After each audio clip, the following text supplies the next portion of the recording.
Welcome to Sharp Stories, epic stories for you and your tribe. To get the best stories, you need to like, comment, and subscribe. The Underground Elevator, Part 2. I am what you would refer to as Subject 14. They think I read minds. I don't. Not really. That's the closest translation their language allows.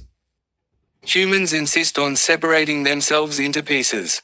Thoughts, memories, emotions, identity. They build walls between things that were never separate to begin with. I don't read minds. I simply see the shape of a person all at once. The way they might see a mountain. Or a river. When the guard thinks about his brother, I don't hear the thought. I see the brother standing beside him. I see fishing hooks tangled in old memories. I see a hospital room he never talks about. I see a funeral that hasn't happened yet. Time means very little where I come from. Humans are always surprised by this. The young guard was surprised too. Daniel, that was the brother's name. The moment he remembered him, I saw him. Simple. The guard looked terrified. I felt bad about that. I liked him. Most of the guards were frightened. I understood why. The facility taught them to fear us. What it didn't teach them was that many of us were afraid too. The walls here are thick. Not physically. The physical walls are meaningless. Steel, concrete, composite materials. Humans love barriers. No, the real walls are stranger. The walls are conceptual. The facility sits inside an agreement. A set of rules. The same rules that allow the humans to perceive us safely. The same rules that prevent us from seeing what lies below. Even we aren't allowed to look there. Especially us. Subject 27 knew more than most. She pretended not to the woman with the black hair. The one who spoke to the guards.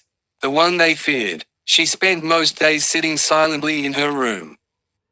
Listening. Waiting. Remembering. One day she asked me a question through the wall. Not with words. Words are inefficient. She asked, "Do you think they know?" I knew what she meant. No, none of them. Maybe the old ones. She was quiet for a long time. Then, "They're building another level." That surprised me, not because of the statement. Because of the fear attached to it. Entities don't experience fear the way humans do, at least not normally. Yet I felt it from her. Cold, sharp, ancient. The kind of fear that belongs to things older than civilizations. Why? I asked. Her answer came immediately. Something is waking up. The youngest entities always believed the humans were our captors. That wasn't true. The humans weren't powerful enough for that. Containment was a shared arrangement. An uneasy treaty. Some entities were dangerous. Some humans were dangerous. The facility existed because neither side understood the other. The cells weren't cages. They were boundaries. Places where reality could remain stable. Places where everyone could remain safe.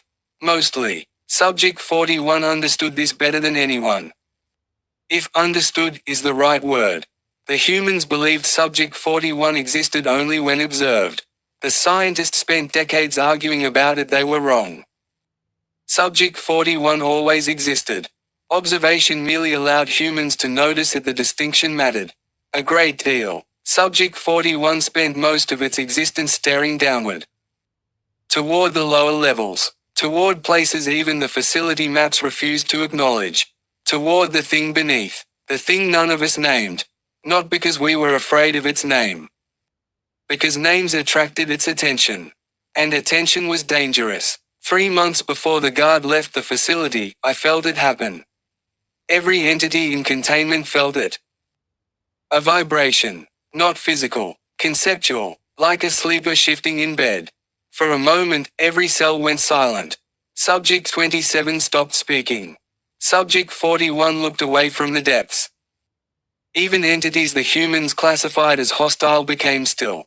Listening. Waiting. The sensation lasted less than a second. Then it passed. But afterward we all knew the same thing. Something had changed. Something below had become aware.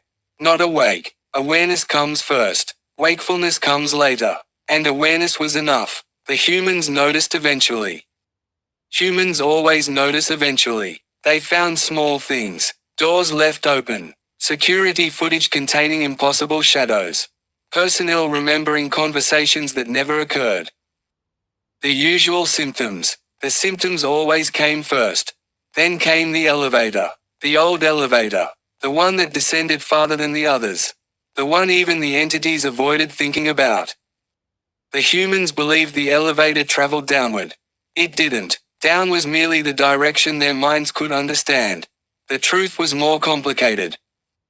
The elevator moved away. Away from ordinary reality. Away from consensus. Away from the fragile agreement that allowed humans and entities to coexist. Every time the doors opened, something looked back. Not always the same thing. Not always from the same place. But something. Always something. The old sergeant knew. Not everything. Nobody knew everything. But enough. That's why he looked afraid when the guard asked about the lowest level. He had made the same mistake every human eventually made. He assumed the facility was built to contain monsters. The truth was worse. The facility wasn't a prison. It was a lock. And locks only exist for one reason. To keep something from opening. Far below the deepest level, beyond concrete, beyond stone, beyond distance itself, something shifted. A vast awareness brushed against the edge of perception. Ancient, patient, listening. For the first time in a very long time, it noticed movement above. The entities felt it. The scientists felt it, the old sergeant felt it, even the young guard felt it, though he never understood why he suddenly woke in the middle of the night with his heart racing. Something beneath the facility had become curious. And curiosity, where it lived, was the beginning of catastrophe. I still like the guard, by the way. The one who thinks about his brother. The one who writes down memories he shouldn't remember. He believes he left the facility years ago. Most of him did. But sometimes, late at night, he dreams of elevators. And in those dreams, the doors open one floor lower than before. Every time. One floor lower. And someday, if the thing beneath ever fully wakes, the elevator will finally reach the bottom. And all of us, human and entity alike, will discover why even the monsters chose to stay locked inside.